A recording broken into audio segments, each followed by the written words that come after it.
So Tesla is making money, and a lot of money, but how are they doing it, and how could you learn from this for your business?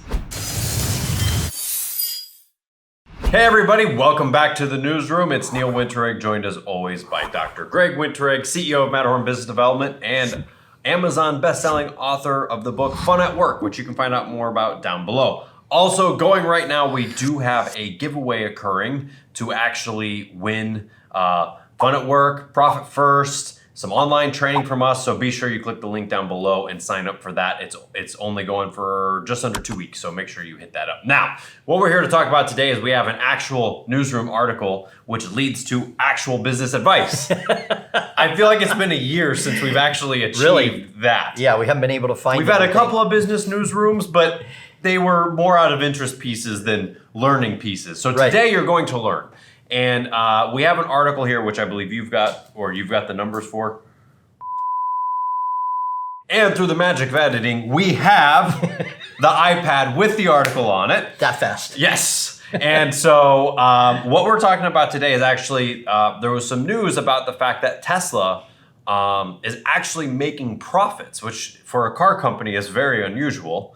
And not only is their stock doing that well and all that, but on their quarterly reports and yearly reports or whatever, they actually are showing profitable earnings. And so we want to talk about that because it's kind of important when you talk about where they're getting their profit from and how it applies to you.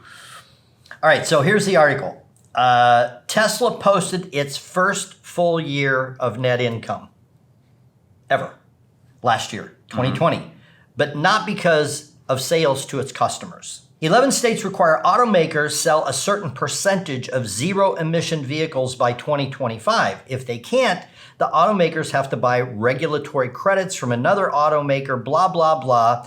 Now, what it is it's a lucrative business for Tesla, bringing in $3.3 billion over the course of the last 5 years, nearly half of that in 2020 alone. So they got $1.6 billion in regulatory credits, money, last year that outweighed their net income of $721 million, meaning Tesla would have otherwise posted another net loss. So because of these credits and because they're able to actually get rewarded for selling zero-emission cars, because that's all that they sell is zero-emission cars, and other manufacturers who don't sell enough have to buy these credits, then Tesla, instead of losing money, is actually making money, something Uber still can't figure out how to do. And so now you can sit there and you can say, wow, Tesla's making hundreds of millions of dollars, and they are, but they're making money off of something which, at least for the foreseeable future, has some sustainability to it, but all it takes is one government official or one bill or one thing to get introduced, and instead of making $1.5 billion, they lose $700 million, and that grossly affects their business.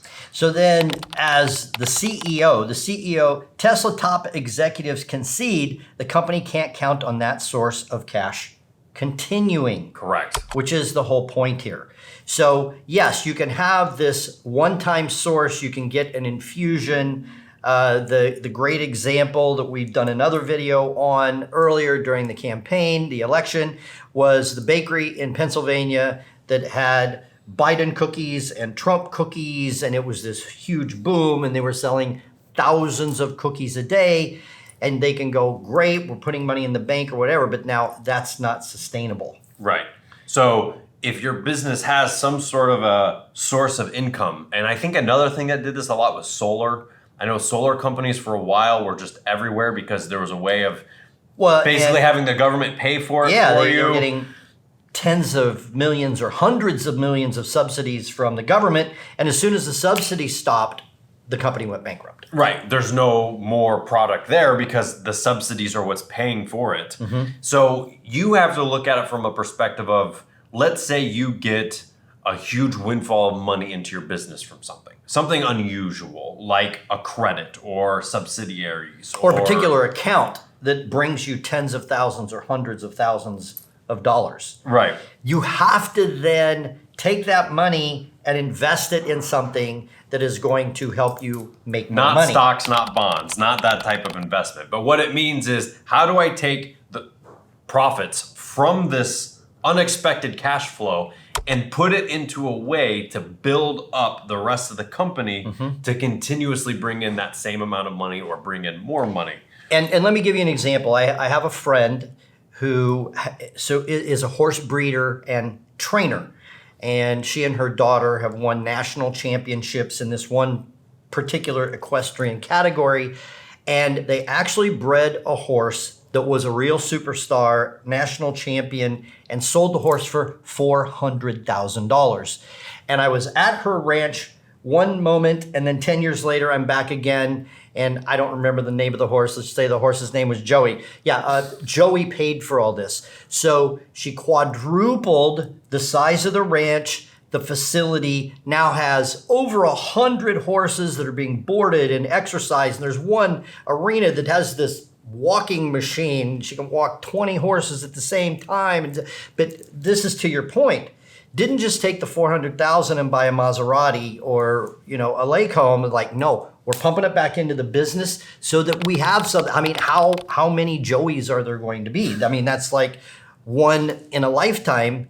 So I use another example. No, it's just funny.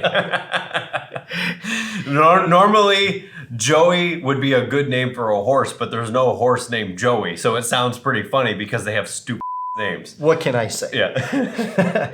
Yeah, the horse was not named Secretariat. But the point here is that they were super smart, took the money, invested in the business for something that would be more sustainable. Right. You would hope to get another $100,000, multi-$100,000 breed, but then now they have this whole machine and it's amazing. Yeah, and going back to Tesla, the reason Tesla cars are the price that they are, I mean, some are extremely expensive and some are, $35,000 or $40,000, whatever it is for the Model 3 or whatever.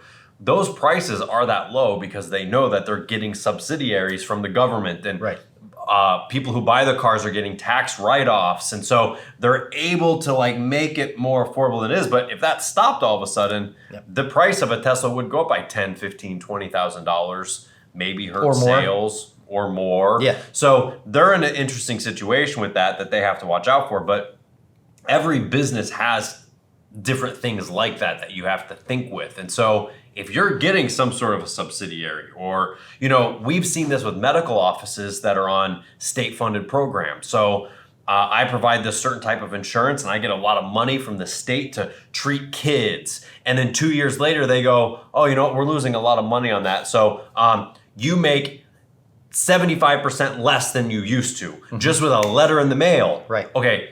You can't control your income at that point. So whenever you're attaching yourself to something that you can't control, you have to be ready to flip a switch when they flip their switch and cut you off. You have to be able to come back on. And I think that's the point of this article here. It is. And so as an owner, you have to plan. And if all of your revenue is based on one particular source that you have no control over, then you can have a problem. To your point, I know a dentist who was doing a lot of child Medicaid. And at one point, this particular state owed her $185,000. She couldn't pay her staff. She's borrowing money. So do not make that fatal mistake. That's the point today. Yeah, don't put yourself into a situation where you have to rely on that. Now, Tesla can. They're the leaders in that industry, so they can carve a path, but they already know, okay, how many more years is this really going to go for? And the CEO admits that they can't count on it. And if by 2025, all manufacturers have to be selling a certain amount, then that might mean that if other manufacturers come on board, they're not going to be able to sustain it after 2025. So you have to look at your business that way of where do you make money that you can control? And if there's a source that you can't, then you got to watch out for that because they can change the rules on you automatically. So that's what we wanted to talk about here today on the Newsroom. Did you have anything else you wanted to add? Nope, I'm good. Okay, good. So subscribe, check out the giveaway that we're doing in the link down below. Give us a thumbs up, tell us what you think, and we'll see you next time.